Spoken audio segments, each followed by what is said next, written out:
जी कैफ 8 आज के लेक्चर का आगाज करते हैं। Lecture number 46। टॉपिक क्या स्टडी कर रहे थे हम? Using the work of others. इसमें अदर से क्या मुराद है? इंटरनल ऑडिटर और एक्सपर्ट। यूजिंग द वर्क से क्या मुराद है कि हम एविडेंस ऑब्टेन करने के लिए उनके किए हुए काम को इस्तेमाल करेंगे। तो using the work of others का मतलब क्या हुआ कि ऑडिटर एविडेंस ऑब्टेन करने में कुछ ऐसे लोगों की हेल्प ले रहा है जो एंगेजमेंट टीम का हिस्सा नहीं है, इसलिए तो उन्हें अदर्स कहा गया। ठीक है, और जाहिर है ऑडिटर जब कभी अदर्स को यूज करेगा तो वो एविडेंस ऑब्टेन करने में यूज करना है उसने। इसमें हम स्टडी कर रहे थे दो प्रोफेशनल्स, एक एक्सपर्ट और एक ऑडिटर। पहले हमने इंटरनल ऑडिटर को स्टार्ट किया। इंटरनल ऑडिटर में दो ऑप्शंस है कि इंटरनल ऑडिटर से कैसे हेल्प ले सकते हैं। दो ऑप्शंस है। पहली ऑप्शन, उसका पास्ट में किया हुआ काम हम जाके उसको यूज कर लें, इसे नाम देते हैं using the work of internal auditor. दूसरी ऑप्शन क्या है कि जब हम क्लाइंट पे जाए तो इंटरनल ऑडिटर को अपनी डायरेक्शन सुपरविजन में उससे काम करवाए, स्क्रैच से उससे काम करवाए, ताकि हमारी आंखों के सामने काम कर रहा हो। इसे क्या कहते हैं? Direct assistance. और हमने पहले क्या स्टार्ट किया? Using the work of internal auditor. इसके बाद पढ़ेंगे डायरेक्ट असिस्टेंस, फिर इसके बाद पढ़ेंगे एक्सपर्ट और लेक्चर खत्म। ये चैप्टर खत्म। नहीं, आज के लेक्चर में सारी चीजें खत्म नहीं करेंगे। आज के लेक्चर में सिर्फ using the work of internal auditor खत्म होगा। कल का लेक्चर भी हमने using the work of internal auditor पे लगाया, आज का लेक्चर भी इसी कंसेप्ट पे। मेरे पास ऑप्शन थी, या तो ऑप्शन थी कि थोड़ा कम पढ़ा के इसको खत्म किया जाए, दूसरी ऑप्शन थी ज्यादा पढ़ा के डायरेक्ट असिस्टेंस को भी आज खत्म कर लिया जाए। तो मैंने ऑप्शन सेलेक्ट की थोड़ा कम पढ़ा के सिर्फ using the work of internal auditor को खत्म किया जाए। इसके साथ क्वेश्चंस को हम डिस्कस कर लेते हैं, क्योंकि आप लोगों ने याद भी करना होता है तो उसमें आपको टाइम मिलना चाहिए। अच्छा हाँ, आप लोगों ने ऐसा किया जैसे सच में याद करना होता है, मुझे पता ही नहीं, अब पिछले सारी चीजें याद कर चुके हैं। यूजिंग द वर्क ऑफ, तो आज हम using the work of internal audit function इस लर्निंग ऑब्जेक्टिव को कल स्टार्ट किया था, आज खत्म करेंगे और फिर इस एंड पे जो प्रैक्टिस क्वेश्चंस हैं उनको डिस्कस करेंगे। कल हमने क्या स्टडी किया? जब कभी इंटरनल ऑडिटर को यूज करेंगे तीन काम, तीन रिस्पांसिबिलिटी स्टैंडर्ड हमें कहा क्या क्या करनी है। सबसे पहले इवैल्यूएट करना है इंटरनल ऑडिट फंक्शन को, दूसरे नंबर पे डिसाइड करना है किस एरिया में उसे काम करवाना है, किससे नहीं करवाना, तीसरे नंबर पे उसके वर्क की जिस काम को आप इस्तेमाल करना चाह रहे हैं उसकी एडिक्वेसी को चेक करना है। जब हम इवैल्यूएट करते हैं इंटरनल ऑडिट फंक्शन को, कौन कौन सी चीजें चेक करते हैं? तीन चीजें। कौन कौन सी? Competence, objectivity, systematic and disciplined approach. Competence, objectivity, systematic and disciplined approach. Competence में क्या चीजें इवैल्यूएट करते हैं? Qualification, experience, knowledge, resources. Capability में क्या चीजें इवैल्यूएट करते हैं? सॉरी, ऑब्जेक्टिविटी में क्या चीजें इवैल्यूएट करते हैं? कि internal audit function independent of management होना चाहिए, यानी उसे रिपोर्टेबल टू डायरेक्टर होना चाहिए। हायरिंग, फायरिंग, प्रमोशन के डिसीजन डायरेक्टर्स को करने चाहिए। स्कोप ऑफ वर्क में कोई लिमिटेशन नहीं होनी चाहिए और वो डायरेक्टर डिसाइड कर रहे हो। रोटेशन होनी चाहिए। एम्प्लॉयमेंट डिसीजन डायरेक्टर्स ले रहे हो। कहाँ कंफ्लिक्टिंग रिस्पॉन्सिबिलिटीज ना हो, ये भी बड़ा था। कॉम्पिटेंस हो गया, ऑब्जेक्टिविटी हो गया। तीसरा था systematic and disciplined approach. Internal audit function को इवैल्यूएट कर रहे होंगे, सिस्टमैटिक एंड डिसिप्लिन्ड अप्रोच में क्या चीजें देखेंगे कि whether work was properly plan, perform, documented and reviewed, और कोई क्वालिटी कंट्रोल रिव्यू प्रोग्राम्स हैं कि नहीं जिनको फॉलो करते हुए इंटरनल ऑडिटर्स वर्क करते हैं। इंटरनल डिपार्टमेंट इवैल्यूएट हो गया। इसके बाद नेक्स्ट स्टेप में हमने ये डिसीजन करना था किन एरियाज पे इंटरनल ऑडिटर का वर्क यूज किया जाए, किन एरियाज पे वर्क यूज ना किया जाए। इसके बारे में हमें स्टैंडर्ड गाइडेंस देता है, कहता है कुछ एरियाज में तो आप वर्क बिल्कुल यूज ना करें, कुछ एरियाज में वर्क यूज कर सकते हैं लेकिन लेस, और कुछ एरियाज में आप वर्क यूज कर सकते हैं। सबसे पहले बताइए किन एरियाज में using the work of internal auditor की इजाजत नहीं है? जहां पे सिग्निफिकेंट रिस्क हो, यहाँ तो एरिया में सिग्निफिकेंट रिस्क और सब्जेक्टिविटी है, या इंटरनल ऑडिटर को वैल्यूएट करते हुए हमें सीरियस कंसर्न सामने आए हो उसकी कॉम्पिटेंस, ऑब्जेक्टिविटी पे, तो इस सूरत हाल में फिर वर्क यूज नहीं किया जाता। कौन कौन से एरियाज है जिनमें लेस वर्क यूज कर सकते हैं लेकिन लेस, जिनमें रिस्क और जजमेंट्स इन्वॉल्व हो लेकिन मॉडरेट लेवल की। और फिर इसके बाद अहम चीज थी क्या? स्टैंडर्ड ने हमें एग्जांपल दी थी, ये लिस्ट अहम है, एग्जांपल दी थी कि किन एरियाज में इंटरनल ऑडिटर के वर्क को यूज कर सकते हैं। वो कौन से एरियाज है जिनमें इंटरनल ऑडिटर के वर्क को यूज कर सकते हैं? बताइए, मैं बताइए। Documentation of counting and internal control system, risk assessment, test of controls, test of details, test of compliance with laws and regulation, inventory observation, substantive testing involving limited, तसल्ली हो गई मेरी। फिर इसके बाद ये भी हो गया, ये भी डिसाइड कर लिया इंटरनल ऑडिटर अच्छा है भाई इसके वर्क को यूज कर सकते हैं, डिसाइड कर लिया किस एरिया पे वर्क यूज करना है। अब जब वर्क यूज करना है, जैसे हमने डिसाइड किया इंटरनल ऑडिटर अच्छा है, इसने जो सेल्स पे टेस्ट ऑफ डिटेल्स परफॉर्म किए हैं, हम उनके रिजल्ट को खुद यूज कर लेते हैं।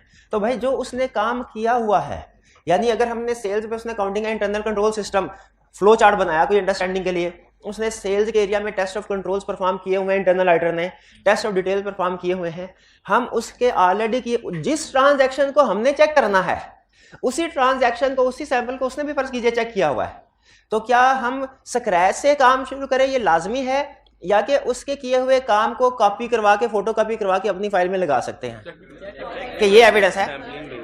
हाँ लगा सकते हैं उसके, लेकिन आपको चेकिंग भी करनी पड़ेगी कि वो काम ठीक किया है कि नहीं किया।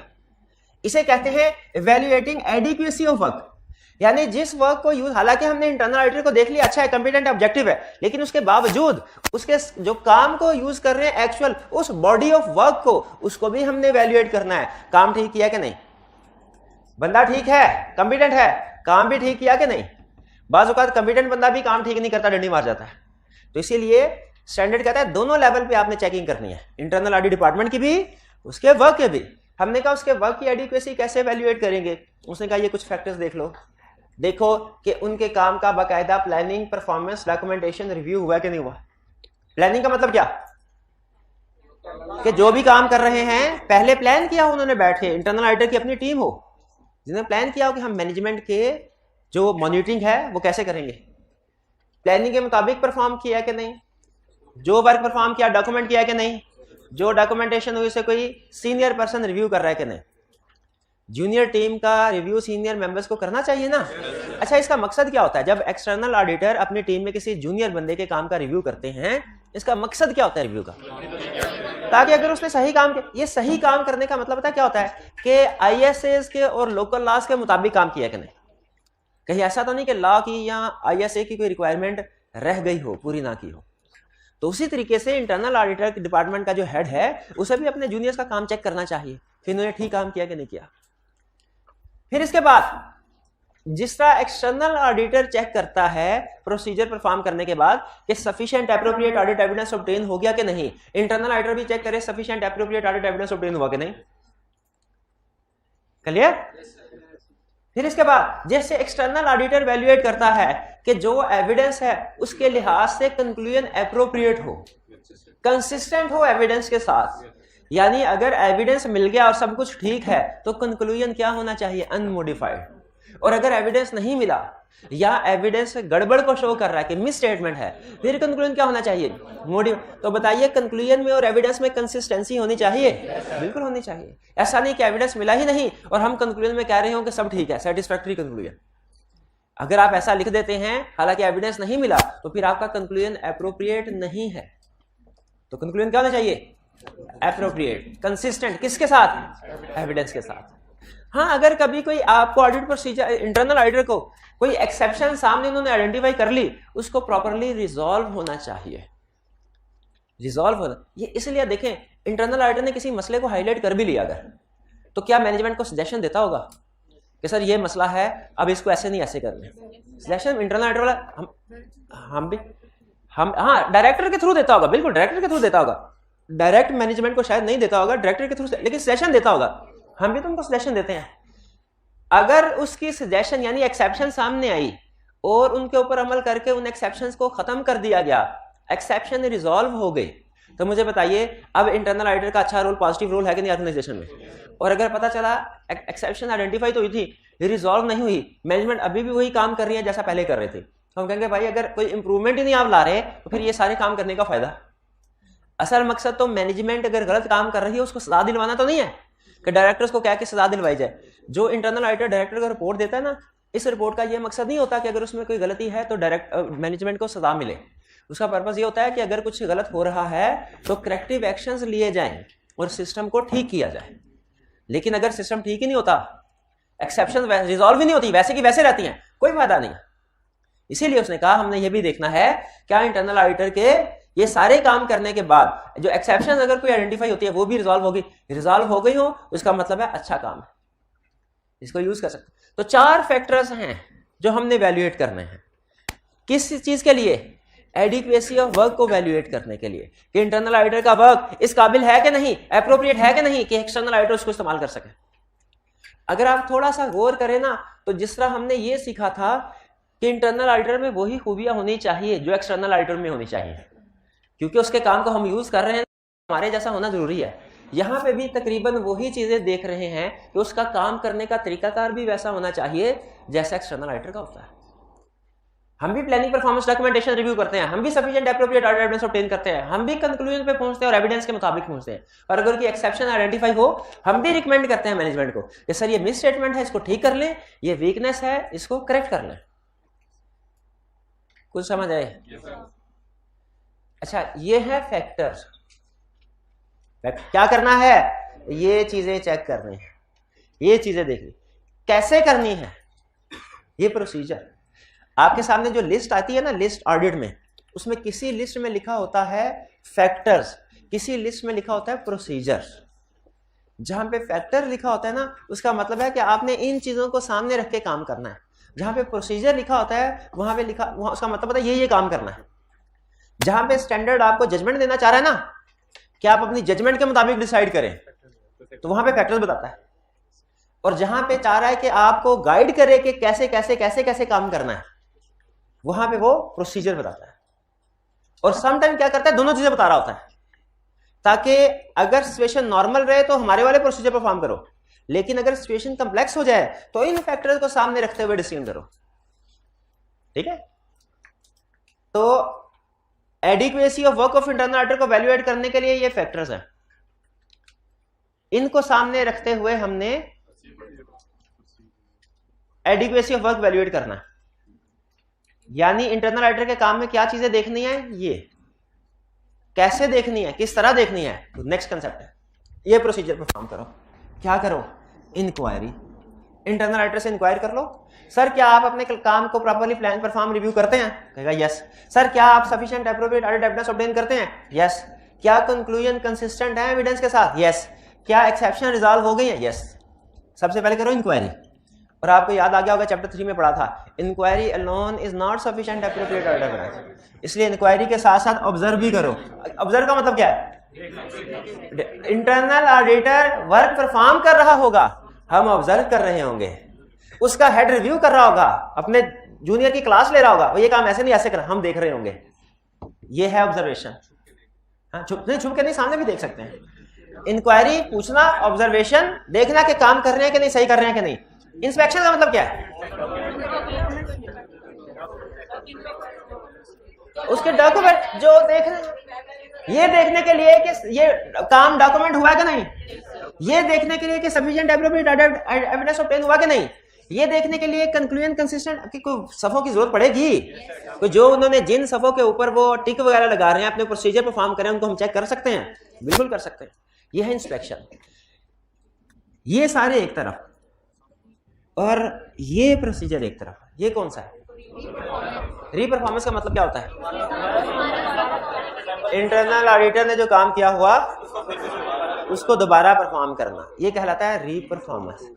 स्टैंडर्ड क्या कहता है? अजीब बात आपके सामने रख रहा हूं, आप हैरान हो जाएंगे ये सुन के। स्टैंडर्ड कहता है इंक्वायरी, ऑब्जर्वेशन, इंस्पेक्शन, ये प्रोसीजर ऑडिटर में परफॉर्म, ऑडिटर में perform. Reperformance auditor shall perform, reperformance auditor shall perform. है ना अजीब बात? इसमें अजीब बात क्या है? अगर सोचेंगे, दिमाग लगाएंगे, फिर पता चलेगा इसमें कोई अजीब बात आपको नजर आई है? क्या अजीब बात? इंक्वायरी, ऑब्जर्वेशन, इंस्पेक्शन करना चाहे कर भी सकते हैं, ना करना चाहे ना भी कर सकते हैं। रीपरफॉर्मेंस लाजमी करनी है। अजीब बात ये नहीं है, अजीब बात ये है कि अगर हमने रीपरफॉर्मेंस ही करनी है तो फिर ये सारे काम का क्या फायदा था? हाँ, इसका जवाब अगली लाइन में कि रीपरफॉर्मेंस करनी है लेकिन सैंपल पे, उस सारे काम पे नहीं करना। उस सारे काम पे नहीं करनी सैंपल, क्योंकि सारे काम पे अगर री परफॉर्मेंस करनी है तो फिर फायदा using the work of internal auditor का, फिर यूजिंग ओन वर्क ही ना कर लें। यूजिंग ओन, ये वही रीजन हो जाएगी जो आप कहते थे सर टेस्ट ऑफ कंट्रोल 100% क्यों नहीं परफॉर्म करते। भाई टेस्ट ऑफ कंट्रोल का मकसद होता है टेस्ट ऑफ डिटेल की एक्सटेंट को कम करना, सब्सटेंटिव प्रोसीजर की एक्सटेंट को कम करना। अगर 100% ही काम करना है तो फिर direct test of detail substantive procedure ही कर लो। तो यहाँ पे अगर 100% री परफॉर्मेंस होती तो हम कहते हैं भाई अगर 100% री परफॉर्मेंस करनी है तो उसके वर्क को छोड़ें, हम खुद ही काम कर लेते हैं। 100% नहीं करनी, री परफॉर्मेंस क्या करनी है, सेलेक्टेड। क्लियर हुआ। अब एग्जाम में आइंदा जब कभी आपसे पूछे बताइए आप कैसे वैल्यूएट करेंगे एडिक्वेसी ऑफ वर्क को, इंटरनल ऑडिटर के वर्क की एडिक्वेसी कैसे वैल्यूएट करेंगे, और आप सिर्फ ये 4 बातें लिख के आ जाएंगे, फिर कहेंगे सर नंबर क्यों कम आए, मैंने तो खींच के 65 नंबर लगाए थे, ये मेरे 27 नंबर पता नहीं कैसे आ गए। 27 नंबर क्यों? इस तरह की चीजें जब आप छोड़ देते हैं, आपके नंबर इस वजह से कम नहीं आते कि कंसेप्ट नहीं आपको आता होता, इस वजह से कि कंसेप्ट कंप्लीट नहीं लिखते आप, कंप्लीट नहीं। तो जब कभी आपसे एडिक्वेसी वैल्यूएट करने को कहे तो आपने क्या करना है, 2 नंबर। अच्छा, और अगर कभी कहे what factors would you valuate consider while evaluating adequacy of work, फिर चूंकि स्पेसिफिकली फैक्टर का लफ्ज इस्तेमाल कर दिया तो फिर यही लिखना चाहिए। हालांकि अगर मैं पेपर दे रहा हूं ना और वो सिर्फ फैक्टर पूछे, मैं फिर भी to be on safe side ये भी लिखाऊंगा। आई कैप का कुछ पता नहीं चल रहा आजकल, रिक्वायरमेंट कुछ और कह रही होती है, सोल्यूशन आता है तो पता चलता है वो तो ज्यादा लिखना था। तो to be on safe side अगर आपके पास टाइम हो तो हमेशा ज्यादा लिखना बेहतर होता है। ऑडिट में याद रखें न्यूमेरिकल सब्जेक्ट की तरह इसमें टाइम कम नहीं होता। न्यूमेरिकल सब्जेक्ट में तो आपको ये होता है ना टाइम खत्म हो गया, 1-2 क्वेश्चन रह गए। ऑडिट में कभी शायद ही कोई आपको ऐसा स्टूडेंट मिले जो ये कहे कि टाइम खत्म हो गया मेरा क्वेश्चन रहता था। ऐसी प्रॉब्लम ऑडिट में नहीं होती, ठीक है। बल्कि स्टूडेंट कहते हैं सर हमने तो 1 घंटा पहले पेपर कंप्लीट कर लिया, जैसे ही वो कहते हैं 1 घंटा पहले पेपर कंप्लीट कर लिया, ऑडिट रिस्क क्या होता है, बढ़ जाता है। केस स्टडी में उसने कहा कि इस साल जो टीम गई ना उसमें एक बंदा था, उसने जो पिछले साल में 2 महीने में काम हुआ था उसने 1 महीने में कर लिया। कितना एफिशिएंट बंदा है, हालांकि क्लाइंट का स्टाफ भी छुट्टी पे था कई दिन, तो कितना एफिशिएंट बंदा है। तो बताइए हमारा इस इंफॉर्मेशन से क्या हुआ, इससे बढ़ गया कि 2 महीने का काम ऐसे ही नहीं हो गया, इसने sufficient appropriate audit evidence obtain नहीं किया होगा। इसका ध्यान से रिव्यू करना है। भाई क्लियर हो गया। एडिक्वेसी में कोशिश करनी है कि दोनों पॉइंट्स लिखें, ये भूलना चाहिएगा। हाँ अगर सिर्फ वो फैक्टर्स को कहे, असूली तौर पे फैक्टर्स का मतलब सिर्फ ऊपर वाला हिस्सा है, नीचे वाला हिस्सा नहीं है। लेकिन to be on safe side अगर टाइम हो तो ये प्रोसीजर भी लिख देने चाहिए। आगे चलते हैं। कम्युनिकेशन। कम्युनिकेशन का मतलब क्या है कि कुछ लोगों को कम्युनिकेट करना। अच्छा, जहां कहीं वर्ड कम्युनिकेशन आता है ना पूरे ऑडिटिंग स्टैंडर्ड में, इससे मुराद कम्युनिकेशन टू शेयर होल्डर नहीं होती, इससे मुराद होती है कम्युनिकेशन टू अदर्स। जैसा कि चैप्टर 2 में पढ़ा था कि ऑडिटर की रिस्पांसिबिलिटी में है उसने रीजनेबल एश्योरेंस ऑब्टेन करके रिपोर्ट देनी है। उसके साथ दूसरा पॉइंट और भी था, to communicate as required by ISS. तो डिफरेंट आईएसएस ये बता रहे होते हैं 1 बाय 1 कि आपने इस जगह पे आके इस बंदे को ये कम्युनिकेशन करनी है, इसको ये कम्युनिकेशन करनी है। जैसे इससे पहले हमने कौन सा चैप्टर पढ़ा, नाम बताए, रिलेटेड पार्टीज। रिलेटेड पार्टीज में पढ़ा था कि कोई कम्युनिकेशन करनी है और कोई नहीं बोलेगा और कोई नहीं बोलेगा। रिलेटेड पार्टी किसको कम्युनिकेशन करनी है, मैनेजमेंट को। 2 किस्म की नहीं। अच्छा मैंने ये तो पूछा ही नहीं अभी कि कम्युनिकेट करना क्या क्या है, ये नहीं। मैंने तो ये पूछा है पहले बताइए कम्युनिकेट करना किसको है। वो कह रहे मैनेजमेंट को, वो कह रहे किसी को भी नहीं। किसको कम्युनिकेट करना है, कुछ नहीं पता, कुछ नहीं पता। रिलेटेड पार्टी क्या होती है ये भी नहीं पता, पता है तो बताइए। रिलेटेड पार्टी के हवाले से मैं बता देता हूं, 2 स्टार गवर्नेंस को कुछ चीजें कम्युनिकेट करनी होती हैं, ठीक है। 2 बता दे, 2 ही थी मेरा ख्याल है। हाँ। एक तो वो पहले वाली थी और दूसरी दूसरे वाली। बताइए, उनको भी नहीं पता हो ना, आपके साथ बैठते हूं। क्वेश्चन रिपीट कर, भाई क्वेश्चन रिपीट करके दोबारा दोहरा रहा हूं। रिलेटेड पार्टी के हवाले से कुछ मैटर्स ऑडिटर ने 2 शार्विक गवर्नेंस को कम्युनिकेट करने होते हैं। व्हाट आर दोज मैटर्स, ये हाल है भाई बताए। नेम ऑफ रिलेटेड पार्टीज, वो कहेंगे हम इतने फारग हैं, हर छोटी बड़ी पार्टी हमारे सामने ले आए हो। नो, ये डॉक्यूमेंटेशन में था, नेम ऑफ रिलेटेड पार्टी, ठीक है, नेचर ऑफ रिलेशनशिप डॉक्यूमेंटेशन में था। मैं क्या क्वेश्चन की रिक्वायरमेंट को गौर से नहीं पढ़ रहे, मैं कम्युनिकेशन पूछ रहा हूं, आप डॉक्यूमेंटेशन बता रहे हैं जी। शाबाश। Related party is not identified by management, वो रिलेटेड पार्टी जो मैनेजमेंट ने आइडेंटिफाई नहीं की। और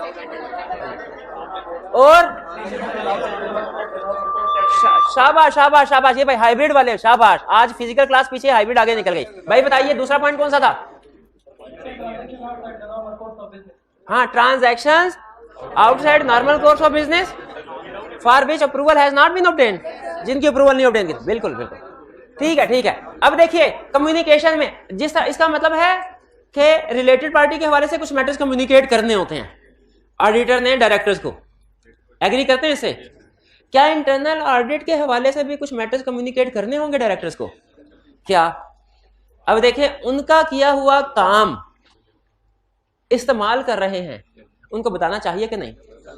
मैं आपको बता दूं, आपने कम्युनिकेशन को मिक्स नहीं करना।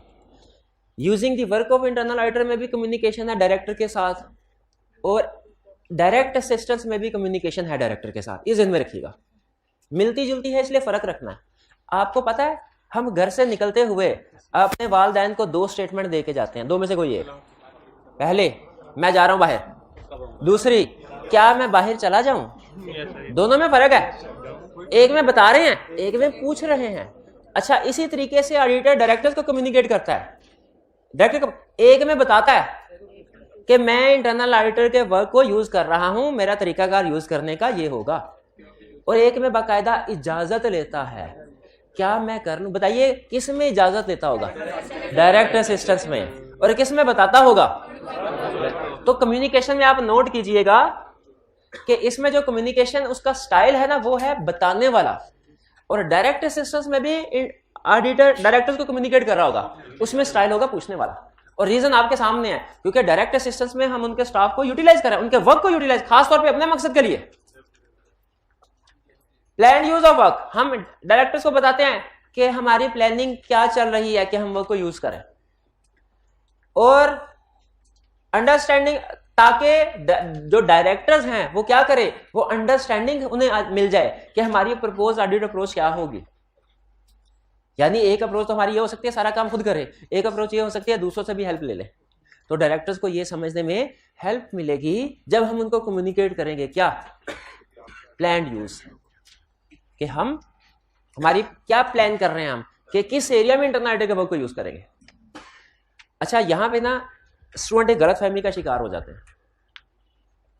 वो कहते हैं सर आपने तो हमें चैप्टर 3 में एक कंसेप्ट था risk at financial statement level, उसमें था ओवरऑल अप्रोच, उसमें बताया था एलिमेंट ऑफ अनप्रेडिक्टेबिलिटी, कि क्लाइंट को पता नहीं चलना चाहिए कि हम क्या प्रोसीजर परफॉर्म करने जा रहे हैं।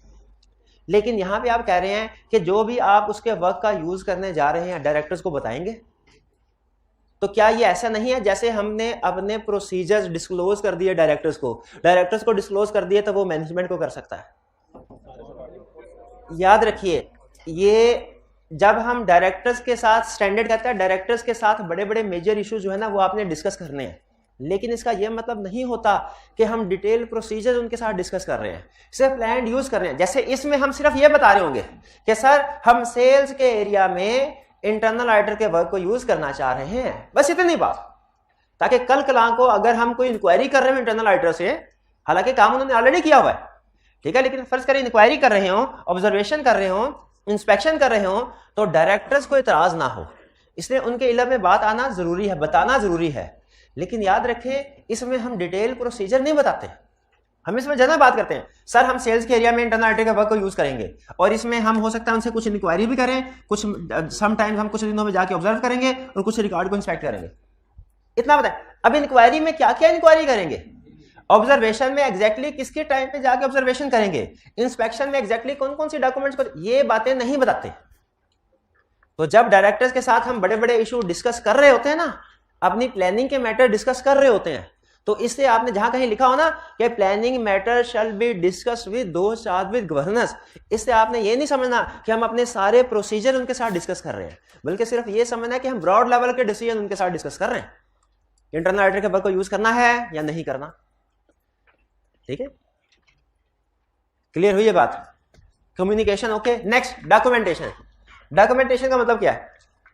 लिखेंगे क्या? लिखेंगे क्या? अच्छा देखें, इसमें जो सेल्स के प्रोसीजर हैं वो तो हमने वर्किंग पेपर बनाए ही नहीं। वो तो वर्किंग पेपर हमने, नॉर्मली क्या होता है कि हम क्या चीज डॉक्यूमेंट करते हैं एज ऑडिटर, जो प्रोसीजर भी परफॉर्म करते हैं उसको लिखते हैं और उसको डॉक्यूमेंट करते हैं। नॉर्मली ऐसे ही होता है ना। इसमें ऐसा नहीं होगा। क्यों? क्योंकि इसमें काम कर रहा है इंटरनल ऑडिटर, हम उसके काम को चेक कर रहे हैं। तो उसमें जो डॉक्यूमेंटेशन के में हम जो चीजें डॉक्यूमेंट करते हैं ना, वो क्या होती है भला? वो होती हैं ये कि हमने कैसे इवैल्यूएट किया इंटरनल ऑडिट फंक्शन को, वो होंगी ये हमने किन किन एरियाज पे डिसाइड किया उसके वर्क को यूज करना है, वो होंगी ये एडिक्वेसी ऑफ वर्क, हमने क्या प्रोसीजर परफॉर्म किए एडिक्वेसी ऑफ वर्क को इवैल्यूएट करने के लिए। यानी इस स्टैंडर्ड में जो डॉक्यूमेंटेशन की रिक्वायरमेंट्स हैं वो इंटरनल ऑडिटर और उसके किए हुए काम के गिर्द घूमेंगे। तो डॉक्यूमेंटेशन में क्या कर रहा है? आपने डॉक्यूमेंट करना है evaluation of level of competence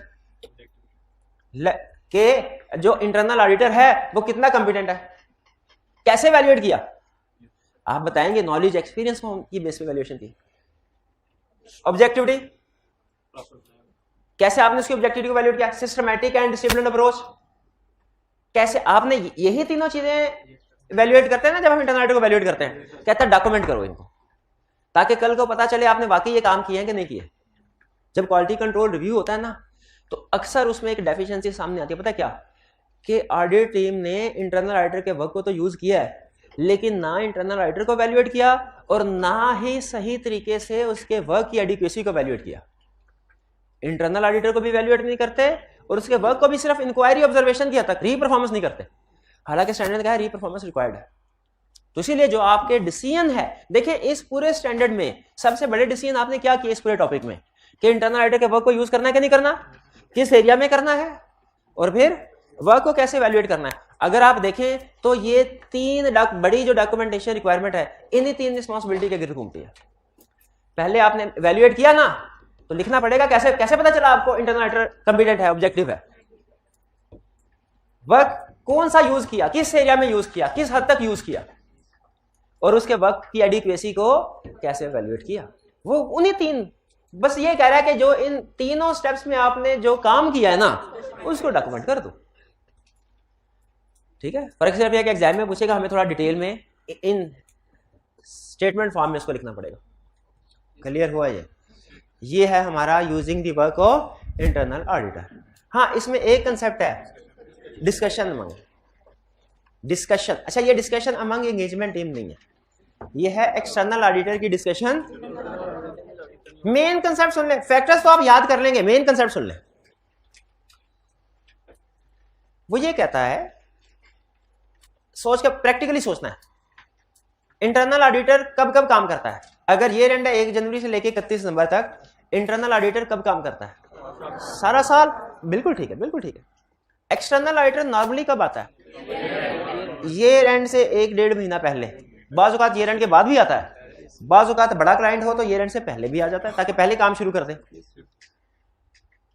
तो इसका मतलब ये हुआ कि शुरू के 10-11 महीने ऐसे होंगे जिनमें इंटरनल ऑडिटर खुद ही काम कर रहा होगा, एक्सटर्नल ऑडिटर नहीं होगा।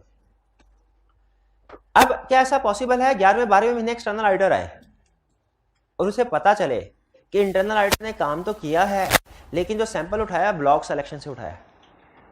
पॉसिबल है कि नहीं? हो सकता है। तो ऑडिटर को ये सुन के खुशी होगी? खुशी क्यों नहीं होगी? क्योंकि block selection auditing standard allow नहीं करते। इसका मतलब है इंटरनल ऑडिटर ने जो काम किया है अब उसको हम यूज नहीं कर सकते। ठीक है, अगली प्रॉब्लम सुने। फर्ज कीजिए उसने रैंडम सिलेक्शन से काम किया, लेकिन ऑडिटर ने भी सैंपल बेस पे काम करता है। इंटरनल ऑडिटर ने भी कहा सर हमारे पास और भी ड्यूटीज डायरेक्टर ने लगाई हुई है, हम 100% काम नहीं कर सकते, अगर सिर्फ एक ही काम करना होता तो हम 100% कर लेते, और भी ड्यूटीज है 100%, हम भी सैम्पलिंग करते हैं और हमारा भी एक मटीरियलिटी लेवल है। लेकिन ऑडिटर के मटीरियलिटी लेवल में और क्लाइंट के मटीरियलिटी लेवल में डिफरेंस है। क्या ऐसा पॉसिबल है? अब डिफरेंस आने की वजह से हो सकता है कि जितना हम काम करवाना चाहते थे या जिस लेवल पे, उसने उस लेवल पे काम ना किया, हो सकता है। तो मुझे बताइए इस सूरत हाल में इस तरह की और भी प्रॉब्लम हो सकती है, इसका क्या हल है? इसका क्या हल है कि पहले से एक्सटर्नल ऑडिटर और internal auditor start of the year में ही मिल बैठे, एक आपस में मीटिंग कर लें, डिस्कशन कर लें कि जिसमें इस तरह के मैटर्स जो कि इन्फ्लुएंस होंगे ऑडिट वर्क के ऊपर वो पहले से डिसाइड कर लें। सैंपल सिलेक्शन मेथड कौन सा होगा, मटेरियलिटी लेवल क्या होगा, इस तरह की चीजें। क्यों? ताकि बाद में एक्सटर्नल ऑडिटर को प्रॉब्लम ना आए। देखिए पहले से ही बता देना जरूरी है कि नहीं, बेहतर है कि नहीं? बिल्कुल बेहतर है, यही हमें बता रहा है। Discussion with internal audit function में क्या कह रहा है? If external auditor plans to use the work of internal audit function it will be useful to discuss and agree following matters with internal audit in advance. इस बात में convinced है कि नहीं कि एक्सटर्नल ऑडिटर को इंटरनल ऑडिटर के साथ पहले से ही डिस्कशन कर लेनी चाहिए?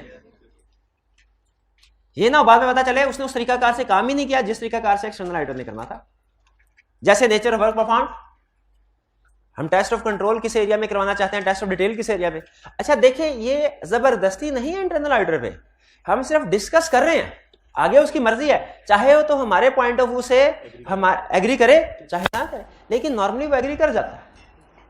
ठीक है, हम उसे कहते हैं कि सेल्स में हमने टेस्ट ऑफ डिटेल्स तो परफॉर्म करने हैं, टेस्ट ऑफ कंट्रोल्स भी करने हैं। आप तो सिर्फ टेस्ट ऑफ डिटेल कर रहे हैं तो टेस्ट ऑफ कंट्रोल की एक्सटेंट कम है, बराए मेहरबानी टेस्ट ऑफ कंट्रोल्स की एक्सटेंट थोड़ी बढ़ा दें।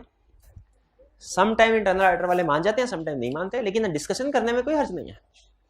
टाइमिंग ऑफ सच वर्क कब परफॉर्म किया जाएगा, हम उसे बताएंगे कि हर महीने की चंद एक ट्रांजैक्शन को सिलेक्ट कर लेना। एक मिनट मैं ये मैट्रिक्स कंप्लीट कर लूं फिर उसके बाद आपके क्वेश्चन की तरफ आता हूं। Materiality and performance materiality, extent of audit coverage, methods of item selection and sample size, document. हाँ बाद में ये ना बताओ चले कि इंटरनल ऑडिटर ने सारा काम किया है लेकिन उसे पता ही नहीं था कि लिखना भी था। इंटरनल ऑडिटर का सर मैं भूल गया, मैं काम तो सारा किया है लेकिन मैं लिखना भूल गया। काम सारा किया हुआ है, क्या करें, कैफ 8 से आदत पड़ी हुई है। उसमें भी जब सर केस स्टडी देते थे ना तो ज़बान पढ़ लेते थे बस, तो वही आदत प्रैक्टिस में भी चली गई। हो सकता है कि नहीं? तो पहले से बता देना चाहिए इंटरनल ऑडिटर के भाईजान ये प्रैक्टिस है, इसमें हर जो प्रोसीजर आपने परफॉर्म करना है डॉक्यूमेंट करना जरूरी है, भूल ना जाइएगा, वरना डॉक्यूमेंटेशन नहीं की तो आपका सारा काम हमारे किसी काम का नहीं है। क्योंकि शायद ज़बानी कलामी आप काम करते हो, आपके डायरेक्टर्स मान लेते हो कि आपने काम किया है, एक्सटर्नल ऑडिटर नहीं मान सकता कभी। रिव्यू एंड रिपोर्टिंग प्रोसीजर्स कि अगर कभी रिव्यू करने की जरूरत पेश आई तो वो उसके प्रोसीजर्स क्या होंगे वगैरह वगैरह। तो ये चंद एक चीजें हैं जो आपने इंटरनल ऑडिटर के साथ डिस्कस कर लेनी है। कर लेंगे? एक मिनट पहले ये बताइए कि आप कन्विंस्ड हैं कि एक्सटर्नल ऑडिटर और इंटरनल ऑडिटर के दरमियान में ये चीजें डिस्कस हो जानी चाहिए ताकि एक्सपेक्टेशन गैप रिमूव हो जाए, दोनों सेम पेज पे आ जाए, इंटरनल ऑडिटर को पता हो कि मैंने क्या क्या किस तरीके से काम करना है। क्लियर? आपका दूसरा क्वेश्चन जो मुझे समझ में आया वो ये कि एक्सटर्नल ऑडिटर तो एंड में आएगा, शुरू में कैसे पता चलेगा उन्हें कि कौन एक्सटर्नल, ऐसे ही है? अच्छा आप मुझे ये बताइए आज डेट क्या है? 1 जून। जिन कंपनीज का ईयर एंड है 31 दिसंबर 2022, किस कंपनी का? उनके ऑडिटर इस वक्त अपॉइंट हो गए हैं कि नहीं? यानी एक कंपनी का ईयर एंड 31 दिसंबर 2022 का ऑडिट जिस ऑडिटर ने करना है वो आज के दिन 1 जून 2022 को अपॉइंट हो चुका है कि नहीं? हो चुका है। इसलिए कि कंपनीज एक्ट कहता है ईयर एंड होने के 4 महीने के अंदर अंदर एजीएम होगी, उस एजीएम में ऑडिटर की अपॉइंटमेंट होगी। और ये तो आपको पता होगा, लेकिन ये क्लियर कर लें कि उस एजीएम में जिस ऑडिटर की अपॉइंटमेंट होती है ना, उसने उस साल का ऑडिट नहीं करना जो खत्म हो चुका है, उसने उस साल का ऑडिट करना है जो अभी खत्म होना है। क्योंकि पिछले साल जो खत्म हो गया उस साल का ऑडिट तो हो चुका और उस ऑडिटर ने उसी एजीएम में अपनी रिपोर्ट प्रेजेंट कर दी। तो मुझे बताइए अब अगर जिस ऑडिटर ने 31 नवंबर 2022 ईयर एंड का ऑडिट करना है वो पॉइंट हो चुका है, इंटरनल ऑडिटर को भी पता है कौन ऑडिटर, एक्सटर्नल ऑडिटर को भी पता है मैंने किस कंपनी का ऑडिट करना है, तो अभी इंटरनल ऑडिटर एक्सटर्नल ऑडिटर की आज के दिन मुलाकात हो सकती है कि नहीं? बिल्कुल हो सकती है, वो डिस्कस कर लेंगे। हाँ, जो पहले 3-4 महीने का काम है वो उससे रिक्वेस्ट की जा सकती है कि सर आपने किया तो है लेकिन उसमें यह कमी बेशी रह गई है, इसको आप दोबारा कर लें या इसको आप बढ़ा के कर लें। देखिए 1-2 महीने की एडजस्टमेंट फिर भी हो सकती है, 10-11 महीनों की एडजस्टमेंट तो मुश्किल है ना। एक्सटर्नल ऑडिटर आता ही एंड में है, वो इंस्पेक्शन भी एंड में कर लेगा, डॉक्यूमेंट्स तो उधर ही मौजूद होंगे जो इंटरनल ऑडिटर ने जिसके ऊपर काम किया है। आपका क्वेश्चन ज्यादा बेहतर होता है ये पूछते ऑब्जर्वेशन कैसे करेगा। ऑब्जर्वेशन तो वो क्या करते हैं, दो ऑप्शन होती है, एक अभी बता रहा हूँ, एक आईटी वाले चैप्टर में बताऊंगा। अभी इजी एग्जांपल, एक्सटर्नल ऑडिटर को पता है कि साल के बाद मैंने इस कंपनी का ऑडिट करना है, वो महीने में कोई 1-2 दिन के लिए अपनी टीम में जो ऑफिस में फारिग बंदा बैठा होता है उसे क्लाइंट पे भिजवा देता है, कहता है जाओ जरा ये चीजें चेकलिस्ट बनाई होती है, ये चीजें चेक करके आओ बन रही है कि नहीं बन रही, और इनमें से कुछ की इनवॉइसेस को कॉपी करवा के ले आना। तो बाकायदा पूरी टीम नहीं जाती, लेकिन एक आधे टीम मेंबर को कि ये चीजें इसको देखा सही चल रहे हैं कि नहीं। और कोई क्वेश्चन? चलिए जी जी जी पूछिए, थोड़ा सा ऊंची मेरे भाई। एक्सेप्शन करना तो मैनेजमेंट का काम है सर, तो इसका adequacy of work of internal. जी स्टूडेंट का क्वेश्चन है, कोई एक्सेप्शन अगर सामने आती है उसको रिजॉल्व करना तो मैनेजमेंट का काम है, अगर मैनेजमेंट ये काम नहीं करती तो फिर इंटरनल ऑडिटर का क्या कसूर है, और इस वजह से हम इंटरनल ऑडिटर के वर्क पे रिलाई क्यों नहीं करते। देखिए अगर मैनेजमेंट ने उस इश्यू को रिजॉल्व नहीं किया इसका मतलब है सिस्टम में प्रॉब्लम है, सिस्टम में प्रॉब्लम है। तो अगर सिस्टम में प्रॉब्लम है तो हम उस सिस्टम की आउटपुट पे भी एतबार नहीं कर सकते। आपकी बात बिल्कुल ठीक है, इसमें इंटरनल ऑडिटर का कसूर नहीं है, मैनेजमेंट का है, लेकिन क्या इसका यह मतलब है कि हम इंटरनल ऑडिटर के वर्क पे रिलाई कर लें। ये क्वेश्चन बिल्कुल ऐसे ही है जैसे क्लाइंट का रिकॉर्ड जल गया आग से, इसमें क्लाइंट का कसूर नहीं है, लेकिन क्या इस बेस पे हम ये कहें चूंकि क्लाइंट का कसूर नहीं है इसे स्कोप लिमिटेशन नहीं कहते, इसको अनमोडिफाइड ओपिनियन दे दे ऐसे कहेंगे। हमें तो एविडेंस से गर्ज है, मैनेजमेंट का कसूर है या नहीं है इससे गर्ज नहीं, किससे गर्ज है, रिपोर्ट देते हुए एविडेंस, एविडेंस मिला तो अनमोडिफाइड, नहीं मिला तो मॉडिफाइड ओपिनियन। उसी तरीके से हमें इससे गर्ज नहीं है कि इंटरनल ऑडिटर का कसूर है कि नहीं है, हमें इसी से गर्ज है जिस एरिया में इंटरनल ऑडिटर का वर्क यूज कर रहे हैं उसमें कोई एक्सेप्शंस तो नहीं है। अगर एक्सेप्शन सामने आई थी रिजॉल्व हो गई कि नहीं, अगर एक्सेप्शन रिजॉल्व नहीं हुई इसका मतलब है सेल्स में गड़बड़ है, तो इस ये नहीं सोचना हमने इंटरनल ऑडिटर का कसूर है कि नहीं। अगर एक्सेप्शन रिजॉल्व नहीं हुई हम उसको यूज नहीं कर सकते इंटरनल के वर्क को। इसका मतलब अब थोड़ा सा मजीद सोचें, एक्सेप्शन रिजॉल्व ना होने का मतलब है इस एरिया में रिस्क ज्यादा है, और जब रिस्क ज्यादा हो तो हम खुद से काम करते हैं, इसीलिए स्टैंडर्ड कहता है इस सूरत में इंटरनल ऑडिटर के वर्क को यूज ना करें। क्लियर जी? चलिए हमारा लर्निंग ऑब्जेक्टिव कंप्लीट हो गया। अब आपके पास 3 मिनट हैं, 3 मिनट में इसकी रीडिंग कर लें, तब तक मैं आपके क्वेश्चन सेट करता हूं, क्वेश्चन को डिस्कस करते हैं। जी रीडिंग आपने कर ली होगी, अब हम क्वेश्चन की तरफ चलते हैं। क्वेश्चन 1-2 हो गए थे इस चैप्टर के, 1 और 2 डिस्कस नहीं हुआ था। चलिए 1 और 2 कर लेते हैं पहले।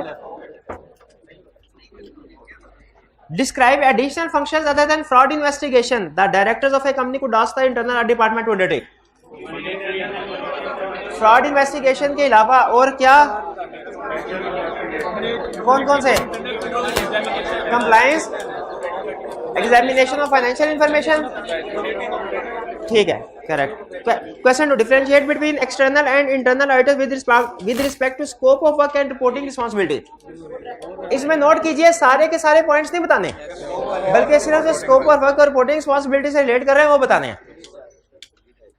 किसकी रिपोर्ट का फॉर्मेट प्रेस्क्राइब्ड होता है? External auditor. और डायरेक्टर्स को कौन रिपोर्ट करता है और शेयर होल्डर्स को कौन? एक्सटर्नल ऑडिटर शेयर होल्डर को रिपोर्ट करता है, इंटरनल ऑडिटर डायरेक्टर्स को।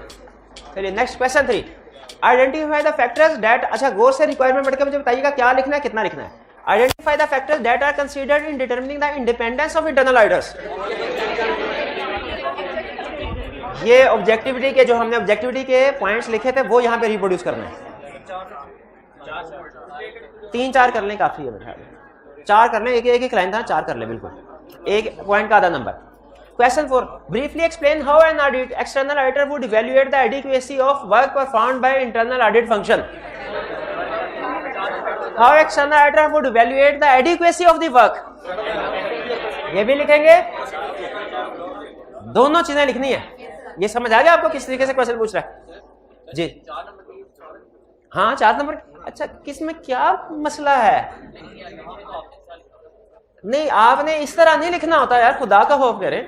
नहीं जैसे मैं बोर्ड पे लिखवाता हूं आप सोल्यूशन इस तरह करते हैं, तो इस तरह नहीं करना। अल्लाह के बंदे कंप्लीट सेंटेंस फॉर्म में लिखना है। ये एक दफा लिख के आएंगे कोई नंबर नहीं मिलेगा।